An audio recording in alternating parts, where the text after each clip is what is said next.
How to find saved offers on Booking.com. If you've ever saved an offer on Booking.com and later struggled to find it, don't worry. Retrieving your saved deals is quick and easy. In the Booking app, simply navigate to the My Account section, which you can access by tapping the profile icon in the bottom right corner of the screen. From there, scroll through the list of options and select Saved Lists. This is where all the accommodations, flights, or other travel deals you've marked as favorites are stored.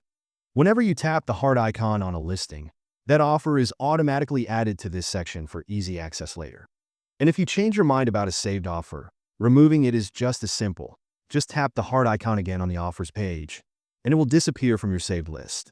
By keeping your favorite options in one convenient place, Booking.com makes it effortless to plan your trips, compare deals, and make decisions without losing track of the offers you love. If you found these tips helpful, don't forget to give this video a thumbs up, subscribe for more tech tips, and hit the notification bell so you never miss an update. Thanks for watching, and I'll see you in the next one.